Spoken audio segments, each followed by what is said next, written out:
El Señor esté con ustedes. Y con tu espíritu. Lectura del Santo Evangelio según San Marcos. Gloria a ti, Señor.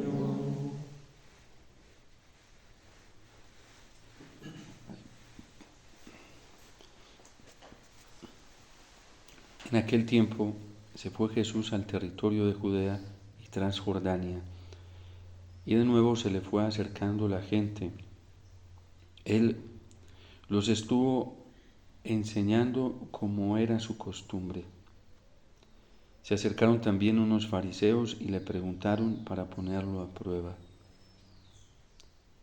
¿le es lícito a un hombre divorciarse de su esposa?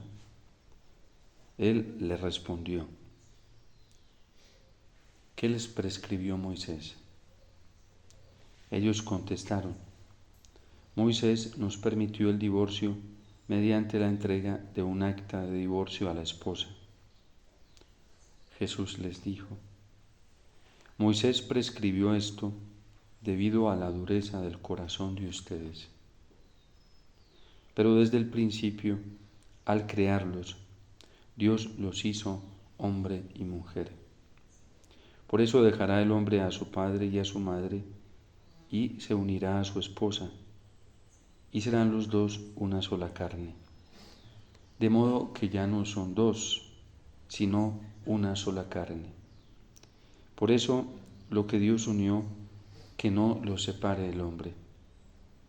Ya en casa, los discípulos le volvieron a preguntar sobre el asunto. Jesús les dijo: si uno se divorcia de su esposa y se casa con otra, comete adulterio contra la primera. Y si ella se divorcia de su marido y se casa con otro, comete adulterio. Palabra del Señor. Gloria a ti, Señor Jesús.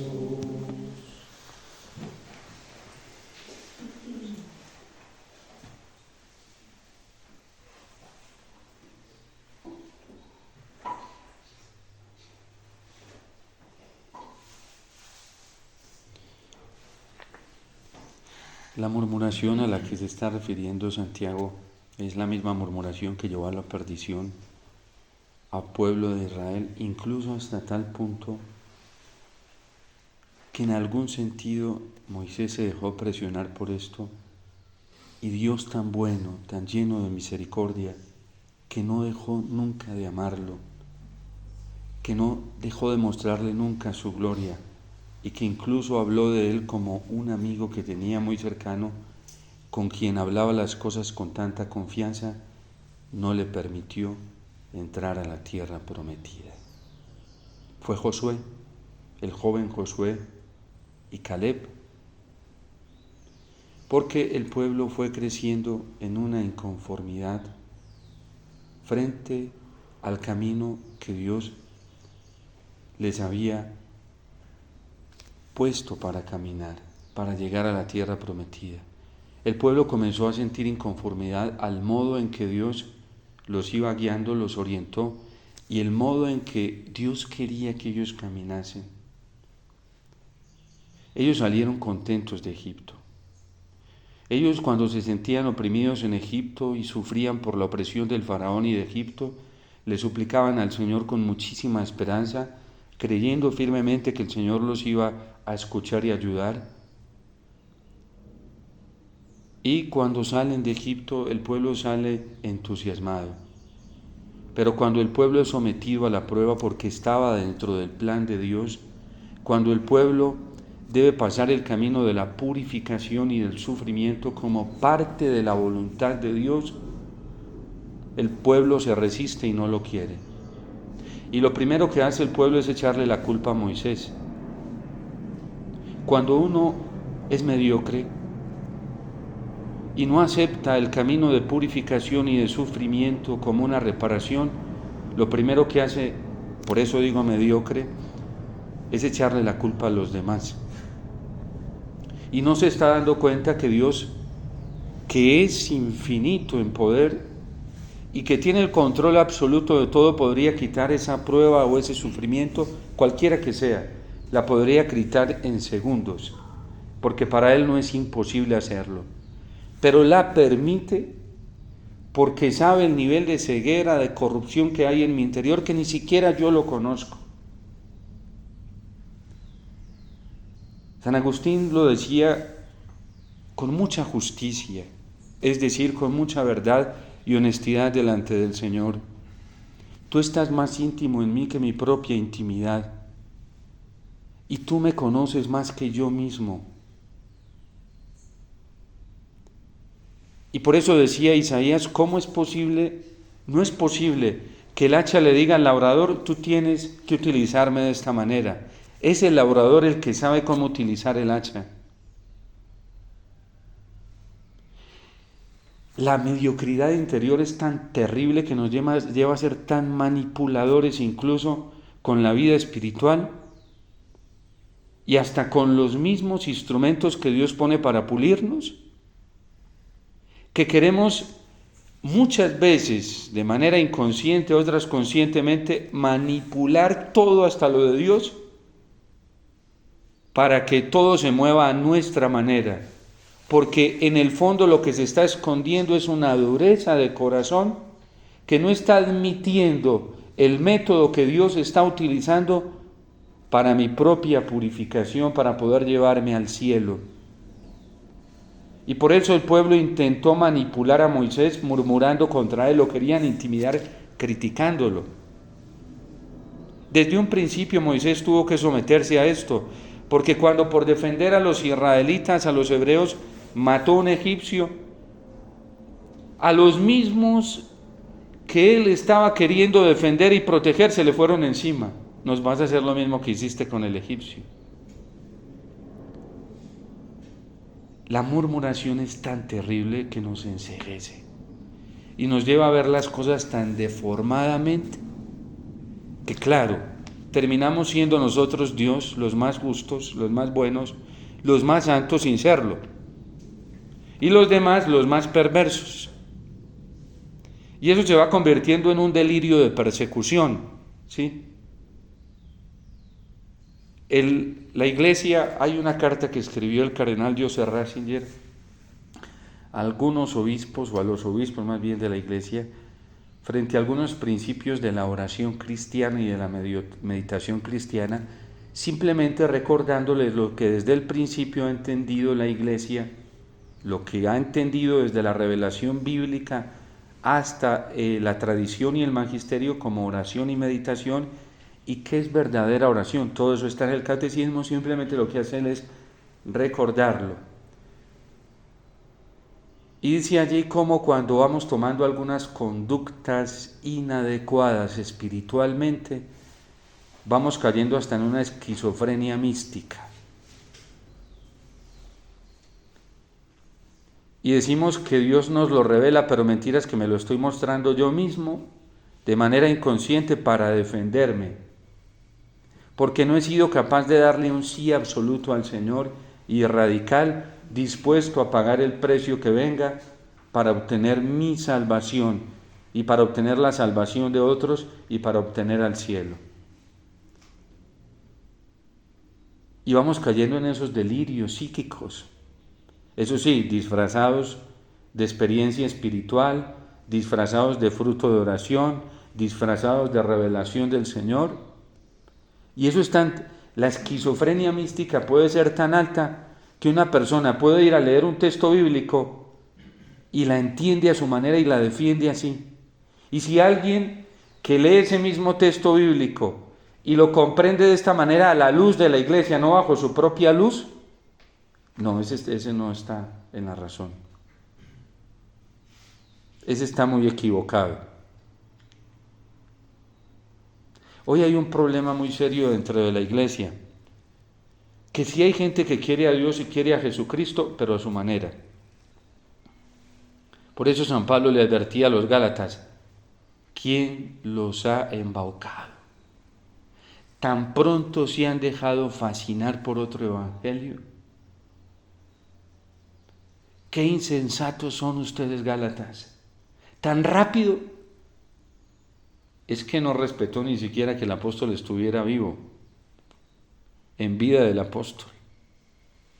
La murmuración hizo perder muchos cristianos al principio, que se apartaran de los apóstoles. De hecho, de ahí surgieron los herejes, de adentro, no de afuera. De ahí surgieron los que iban deformando la fe, de adentro, no de afuera. Y por eso San Pablo le advierte cuando se despide de la comunidad de Éfeso, les dice: temo que ante mi partida se filtrarán algunos lobos disfrazados de oveja para dispersar el rebaño. Murmuración, porque todo eso es la inconformidad de un evangelio que ya no les parecía demasiado exigente, radical. Y el amor de Dios no era así, la misericordia de Dios no era así, la verdad de Dios no era así. Y dice: y aún de ustedes mismos saldrán algunos que intentarán pervertir el rebaño.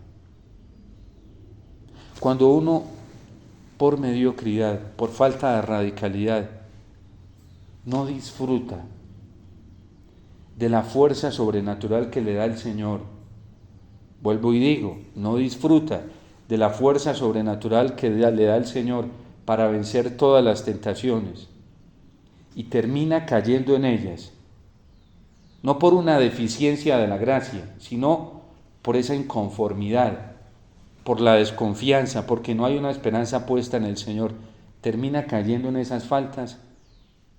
Cuando siente el remordimiento y la culpa por dentro, lo que menos quiere es reconocer muchas veces. Y los culpables son los demás. Yo estoy así por culpa de los demás. Y no te das cuenta o no nos damos cuenta que estamos así por culpa nuestra. Por eso dice Santiago hoy una cosa muy sabia. Dice: hermanos míos, no murmuren los unos de los otros, para que en el día del juicio no sean condenados. La persona herida siempre se siente acusada por todo el mundo, sin que todo el mundo la esté acusando, sin que todo el mundo esté centrada en ella, pues el mundo tiene otras cosas importantes que hacer, ¿sí? Pero cuando uno está encerrado en su dureza, uno cree que uno es el más importante hasta para señalarlo, como si fuera el foco de vida y el estímulo de vida de todo el mundo. Y no se da cuenta que es que está muy enfermo, que es que el nivel de dureza y de ceguera, entonces todo el mundo está pensando en todo el mundo, y todo el mundo entretenido en otras cosas, ¿sí? El catecismo trae una cosa muy linda para vivir estas relaciones entre nosotros en la verdad. Dice: cada uno en la medida de lo posible, para evitar los juicios temerarios, que es una enfermedad psíquica, primero psíquica y después espiritual. Para evitar eso, dice el catecismo, cada uno ha de interpretar en la medida de lo posible, de manera favorable, los pensamientos, las palabras y las acciones del prójimo.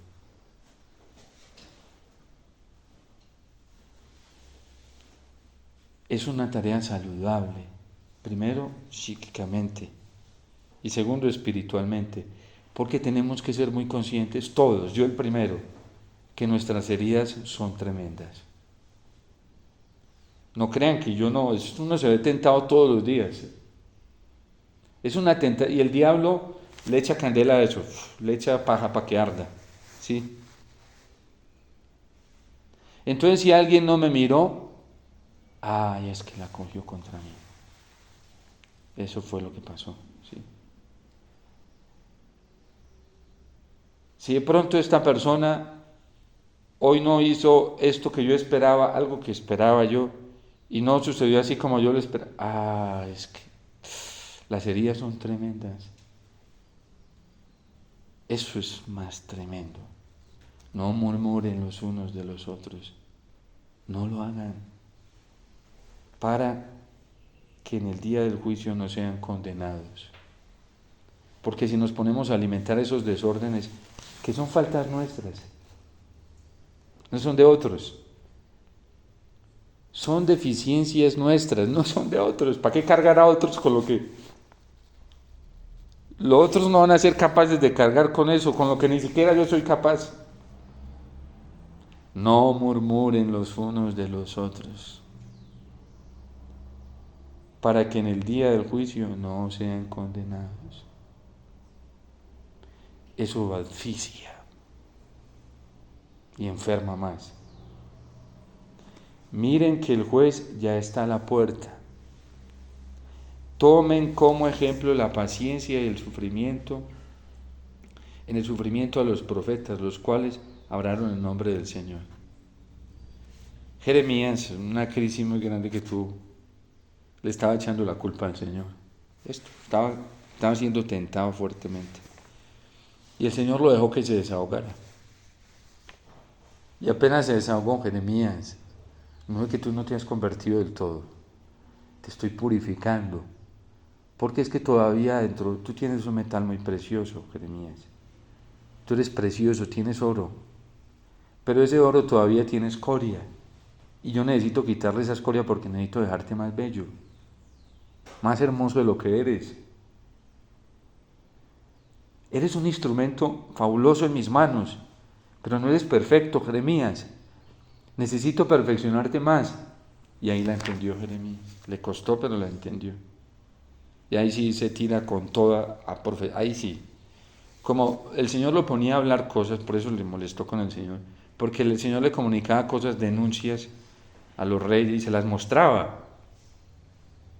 A los sacerdotes, a los falsos profetas, le mostraba cuáles eran los falsos y los puso a denunciar. Y Jeremías al principio creyó que eso era muy bueno.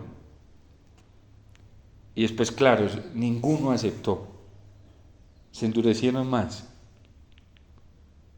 Dijo, para eso me mandaste. Y el Señor le dijo, es que yo sé lo que pasa. Tú no te preocupes. Que incluso hasta eso yo lo voy a utilizar para tu propio bien. Al pobre Elías, el gran profeta, pobre no, gran Elías, también por allá tuvo una crisis terrible, no quería ya nada, se fue huyendo. Dijo, no, a mí la vocación mía es el desierto, no es estar con la gente, no, ni andar predicando. Yo me voy a encerrar por allá en una cueva, ¿sí? ¿Por qué estás aquí, Elías? Por celo por ti, porque te amo, entonces me vine para acá, para esta cueva, para amarte mejor, porque allá es muy difícil. Sal. Es que te estoy purificando, Elías, todavía no eres perfecto. Voy a decir algo que quizás, bueno, pero cada uno mirará así. La Virgen pasó por este proceso de purificación sin que hubiera tenido pecado, ojo, lo advierto. No tenía pecado, pero su fe tuvo que ser purificada, probada. Por eso hoy es grande, porque con paciencia, con amor, ahí está la clave, no murmurando contra Dios. Pero sufrió lo que ustedes no se imaginan. Eso es que van dibujando una espiritualidad mariana tan rara, tan rara. Esa esquizofrenia mística, ¿sí? Donde parece que las pruebas están por allá, ya ni siquiera, ya está como en pétalos de arroz, allá todo el tiempo para allá, en unos éxtasis donde no padece, no sufre nada, así. Esas espiritualidades tan raras. Utilizo la expresión que utiliza, no es mía, sí, la utiliza el cardenal José Ratzinger en esa carta. Unas místicas que tienden a desembocar en esquizofrenias, ¿sí? Porque el esquizofrénico alucina, vive en una alucinación continua, ¿sí? Y puede volverse agresivo, depresivo, de acuerdo al grado de resistencia que encuentre a su postura.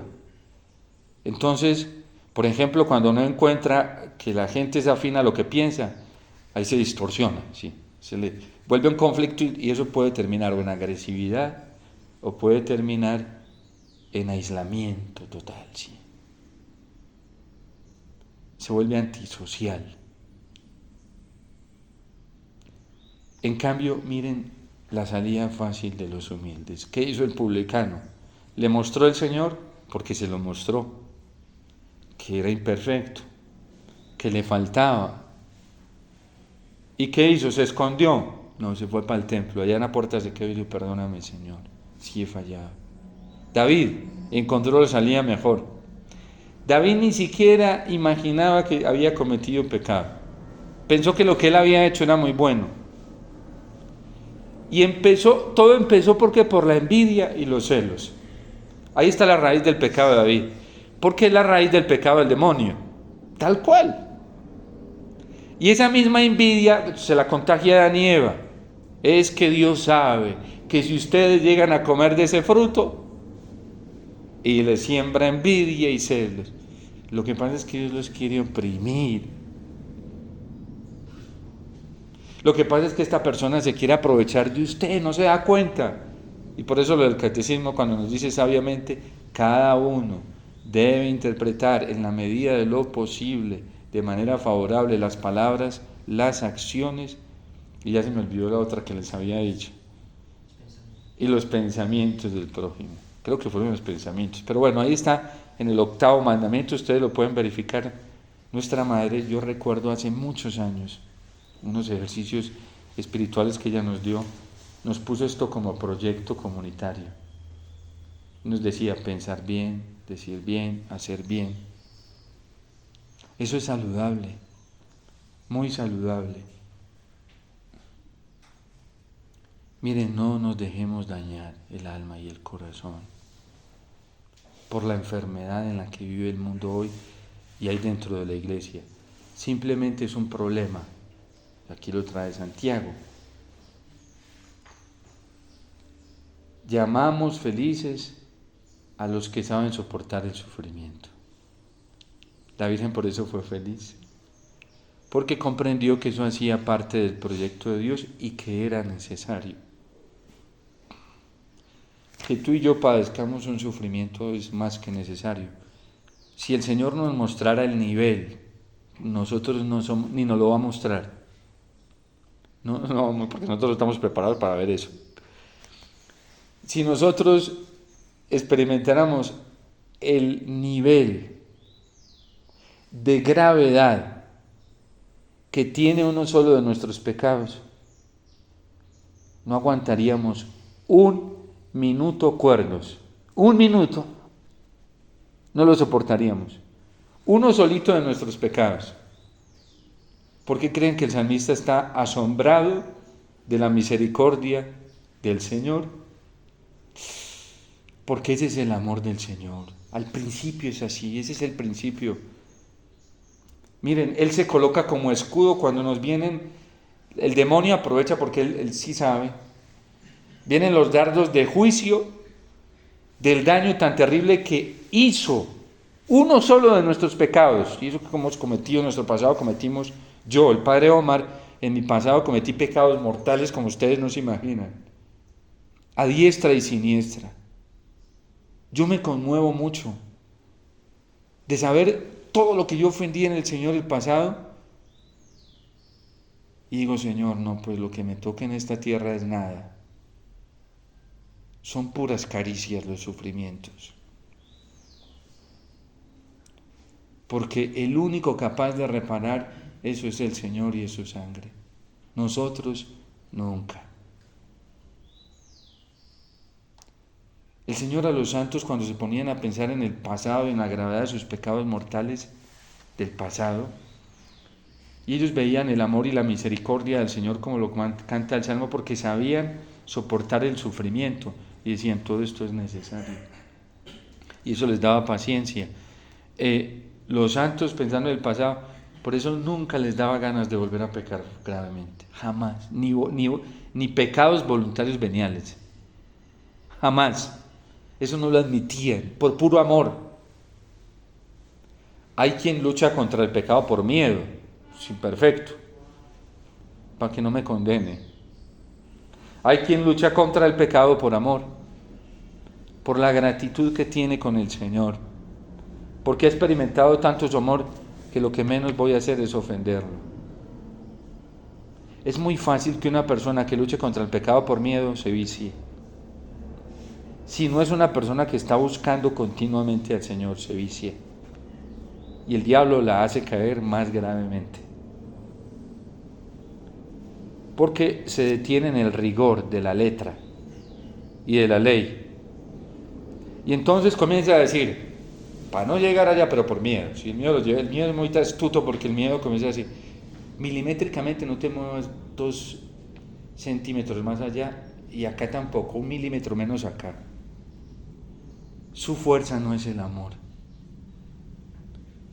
En cambio, cuando es el Espíritu Santo, le dice, tú pon los ojos en Jesús, vive para Él, determina radicalmente para Él y sigue para Él y dile a Jesús que vas a hacer lo que sea por Él y muévete como quieras, pero mantén tu mirada fija en Jesús, solo en Él. Esos saben soportar el sufrimiento. Entonces se encuentran con una situación y dicen, sí, Jesús también padeció esto. Bueno, entonces esto es apenas necesario. Aquí los fariseos lo pusieron a prueba para tentarlo, para provocarlo. A eso iban a provocarlo. Entonces, mientras yo esté caminando con Jesús, eso es lo normal. Eso es normal que pase. Antes que bueno, o sea, que quiere decir que por aquí es la cosa, vamos bien. El amor les sirve de estímulo, les sirve. Tienen tan puesta su mirada en Jesús que todo lo leen ahí. Vino una enfermedad. Pues sí, el Señor tenía todo su cuerpo llagado, padeció, hasta cayó porque no tenía ni fuerzas ya, la debilidad física. Le pudo y no aguantó. Eso fue lo que le pasó a Jesús. No fue que Jesús cayó en pecado, nunca pecó, jamás. Ojo, porque hay algunos que interpretan la caída del Señor como caída de pecado. Jamás. Fue su debilidad física, no podía, ya no le daba y cayó. Bueno, es normal que venga una enfermedad y que se experimenten estas cosas, y Jesús las vivió, es normal.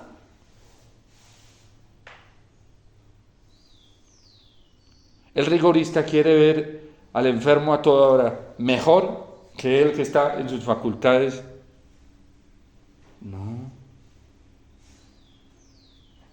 No es que Jesús también 3 veces se cayó. Y es más, los soldados romanos tuvieron que llamar a otro hombre para que le ayudara porque ya vieron que ellos mismos se dieron cuenta, para ellos fue obvio que ese hombre había perdido tanta sangre que las fuerzas físicas no le estaban alcanzando. Por eso San Pablo dice, estamos derribados, pero no derrotados. Es normal que en la vida cristiana se experimenten fatigas físicas. Eso es normal. Nosotros tuvimos una santa con nosotros y yo la vi más de una vez fatigadita, tanto que los médicos le tuvieron que mandar oxígeno permanente.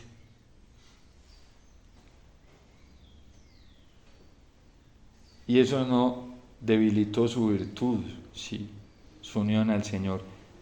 Supo sufrir, unida al Señor. Ustedes han oído hablar de la paciencia de Job y ya el final que le dio el Señor, porque el Señor es compasivo y misericordioso. Pero sobre todo, hermanos míos, no juren ni por el cielo, ni por la tierra, ni por ninguna otra cosa. Que el sí de ustedes sea sí y el no de ustedes sea no. Mire, hay gente que para poder tener la simpatía de los demás es ambigua. No es capaz de decir sí, sí y no, no.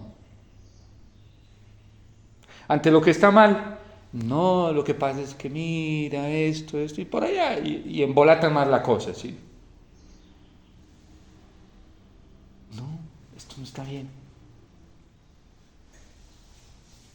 Esto sí, esto está bien, sí, está bien, esto no. Ya. Porque cuando uno no hace eso y se determina, aquí es una determinación radical por eso, uno termina siendo ambiguo, poco claro, y uno termina desviándose, para que no queden expuestos a ser condenados el día del juicio. Si vas a seguir al Señor, sí, sí, por eso la palabra de Dios es muy clara, el Apocalipsis, tibios no, el tibio es así, quiere empatizar con todo el mundo. Sí, yo pienso así, pero que no se den cuenta, pues, a ver, de pronto me lo voy ganando, No, no, no. Sí, sí, no, no. Cuidado. Miren, Dios no es ambiguo, el diablo sí, el mundo sí, Dios es claro. Pero es que Moisés dijo que sí se podía dar el acta de divorcio y de repudio. No, al principio no fue así. Cristo es claro. Y él sabe que se le van a ofuscar. Él lo sabe, porque él sabe que viene a probarlo. No, pero a ver si me los gano, yo soy capaz de ganármelos. No, no está bien. No está bien. No fue así, al principio no fue así. No es como ustedes lo tienen distorsionado, disfrazado, así como muchos hoy han distorsionado la pureza doctrinal en la iglesia, muchos, no pocos, no crean que son pocos, muchos. Porque no somos capaces de ir al principio. Miren, Señor, en pandemia, yo hablando con nuestra fundadora le dije, madre, ¿usted qué piensa de esto que acaba de pasar en la pandemia? Y me dijo más o menos estas palabras. Me dijo, mi hijito, empezamos otro tiempo. Y a esta sí me las dijo así, literalmente. Me dijo, ya es hora de que dejes de pensar en ti mismo. El Señor y las almas, incluso me leyó un escrito. Y tienes que jugártela toda por eso. Y tienes que ser firme. Pase lo que pase. Solo un objetivo, Dios y las almas. Y a mí se me pusieron los vellos de punta. Ella me llamó a eso. Yo estaba viendo una cuarentena y el día 13º de esa cuarentena me llamó.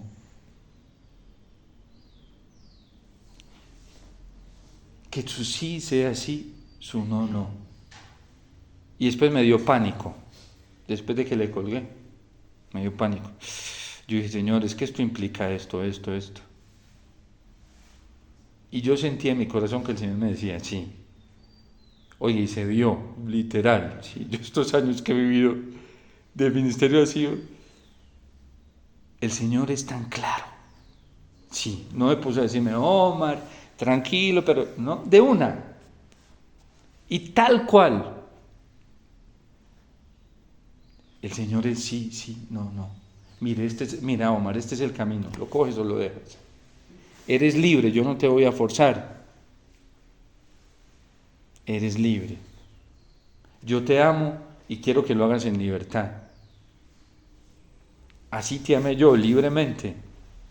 El Padre me mostró y me dijo, es esto, hijo. ¿Lo toman? Sí, Padre, lo tomo. Que no se haga mi voluntad sino la tuya. Démosle gracias al Señor que es tan claro con nosotros siempre y entremos en esa claridad de Dios. Sí, sí, no, no. Nada de ambigüedades. Lo que es, lo que no es, no es. Así como Cristo hoy con los fariseos.